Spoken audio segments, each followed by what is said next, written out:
I was a geek in high school. I had really short hair. I played Dungeons and Dragons. I was editor of the school magazine. Today I'm sharing 15 must-listen metal albums from my high school years, and we're starting with Lamb of God with As the Palaces Burn. The hour of reckoning draws near.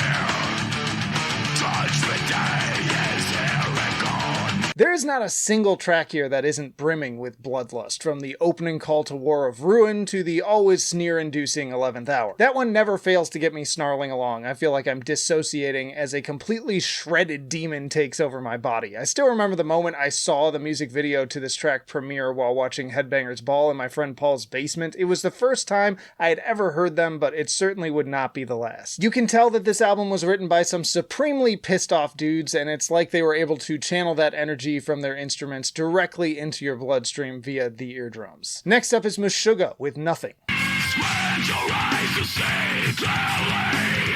The reality to make it real. I remember there were ads everywhere in the magazines I was reading hyping this album up with the artwork, and they had the tagline, "You'll get nothing and like it," which I always found clever, so it stuck with me. So unsurprisingly, this is an S-tier Meshuggah album, and for my money, it's also one of their most dynamic and varied albums with a lot of different textures and layers to it while never straying too far from their core sound. So many incredible songs, Rational Gaze, Spasm, Closed Eye visuals, and I actually used Stenga in a college music course during the unit on timed signatures we were supposed to bring in with tracks that were not 4/4, and I gotta say I had the teacher a little bit stumped because the drums are in 4/4 but the guitar is not. By the way, there are tier lists available for the discographies of pretty much every band on this list, but next up we have Dark Tranquillity with Damage Done.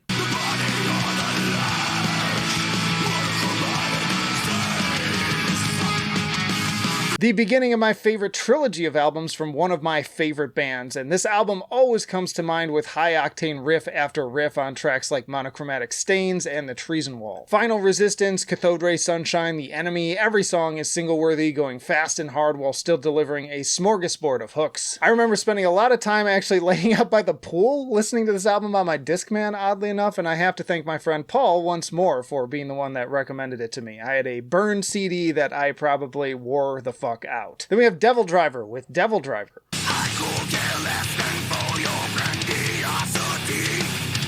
Dez's first outing post-Cold Chamber via Roadrunner Records, and as a big Cold Chamber fan back in the day, I gotta say I was pretty stoked for this in the lead-up listening to the two pre-release singles over and over again on the high school computers during downtime. I actually remember the day I got this album at my local Best Buy. I drove there on release day and they had just closed, and I was even like begging the guy to let me in to just grab it, but I ended up having to come back the next day, but I do still have that very copy up on my shelf here. Hey, and there it is. Banger tracks on this thing, heavier than anything he had really done before. I got to catch a couple of them live, which was not quite as good as on the album, I gotta say, but still, it's great stuff for weightlifting, driving, what have you. Then, of course, we have Slipknot with Slipknot.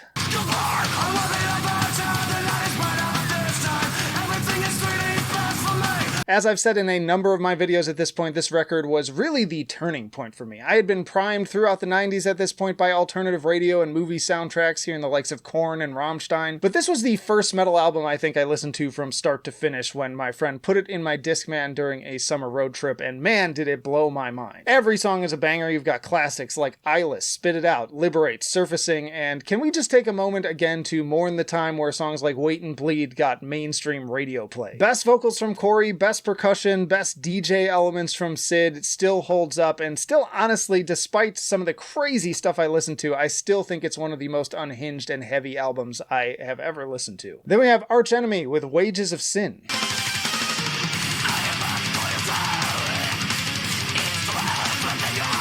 Another album that was my introduction to a band, and Enemy Within continues to be my favorite Arch Enemy song and one of my all-time favorite album openers to this day. We'll have maybe a few more on this list. And plenty of other great tracks here too, like Burning Angel with those dueling leads, and the thrashy riffing on Ravenous just sounds incredible. Savage Messiah with those great dynamics and that ominous bluesy riff slowly building into the hypnotic head-bobbing chuggy part. A little embarrassed to say that I stole this album from a Circuit City as a teen, but I've since gone back and paid for a copy. You're stealing, right to jail. Then, of course, we also have Nine Inch Nails with The Fragile.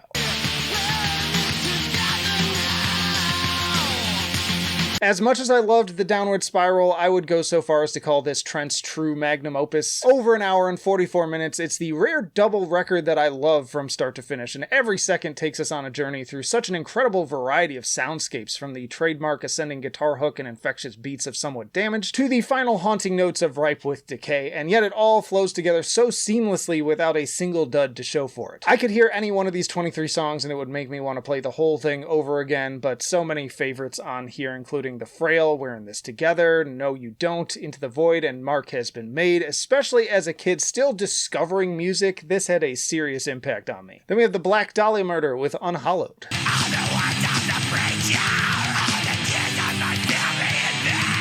Trevor listed this album as his number one in his 2019 Kerrang! Interview, and in spite of its shortcomings, even he recognized in both the production and performances, it really is just an incredible debut. This was the beginning of a new modern chapter for melodic death metal that seemed to love and worship the genre's roots while also taking their own twist on it, and it was the perfect thing to act as a gateway to kids like me. Every song is killer, but personal favorites again include Funeral Thirst, Elder Misanthropy, and Closed Casket Requiem. I loved this album when it dropped, and again, it was an important transitional album for me from bands like Dark Tranquillity and also like metalcore stuff to pure death metal. Then we have Tool with Lateralus.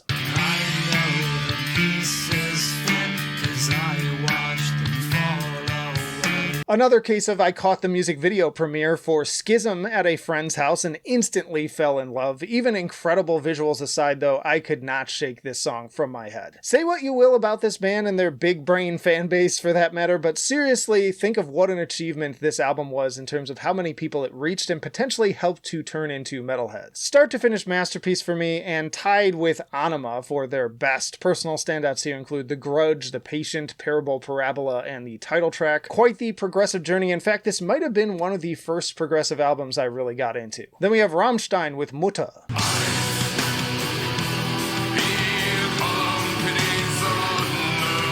Incredible and maybe kind of underrated album with the most singles of any of their albums too, at 6, with Sonne, Links 234, Ich will, Mutter, Feuerfrei, and Mein Herz brennt, all of which very much earned the play, if you ask me. Till gives easily some of his best vocal performances here, and everything is just on such a grander scale than probably anything else they've ever done, save for a few tracks here and there like Deutschland. I used to jam Feuerfrei every time we went to the pool hall on the jukebox. Magnum opus, Sehnsucht may be their most recognized album and another one of my favorites, but for me this is their most impressive from beginning to end. It's like Carnegie Hall worthy. Then we have In Flames with Reroute to Remain. Bring it down!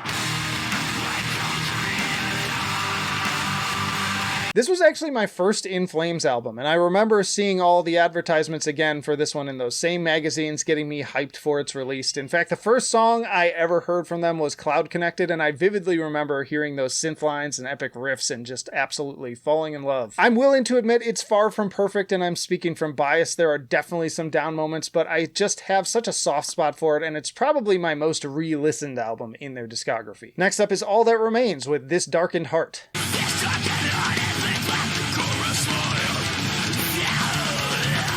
Another album I got at that same Circuit City, although I think I paid for this one. I'm not even entirely sure how I caught wind of these guys at the time, because this was before they got big with the Fall of Ideals. My guess is that it was either from one of those Comcast metal music channels or an ad on the insert of another album. Regardless, this is a fantastic and somewhat underrated metalcore album from this era. Like, I really enjoyed As I Lay Dying's Frail Words Collapse, but I think I listened to this one way more. I specifically remember banging my head to riff after riff and miming solos on a summer road trip. So many great scream along and sing along moments too. Then we have Mudvayne with LD50.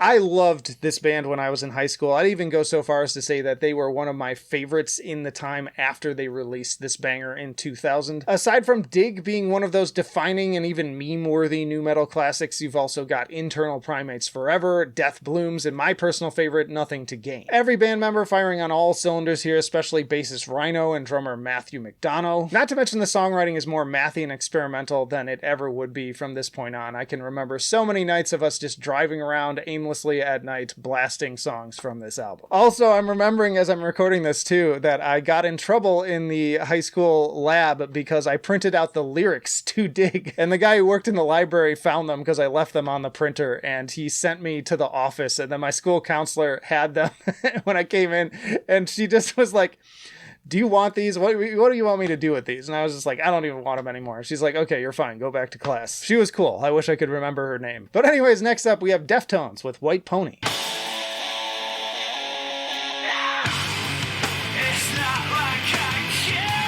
For over 2 decades now, this has held firm as one of my overall favorite albums of all time. This is where Deftones transitioned from their nu metal roots and situated themselves as a band that would be arguably the last one standing, still making great albums to this day. So many career favorites here. You got ragers like Elite, but woven alongside more hypnotic, atmospheric tracks like Digital Bath, Teenager, and the haunting shrieks of Knife Party. And then of course there's Change and Maynard James Keenan feature on Passenger. Incredible records, start to finish, probably tied for the top of this list. But before I get to my last pick, if you'd like to see more videos like this, be sure to subscribe to the channel. And also, if you'd like to see a part 2, then blow this video up. You can help me in the algorithm by hitting the like button and also commenting below what are your favorite metal high school albums. But my top pick for this list goes to Poison the Well with You Come Before You.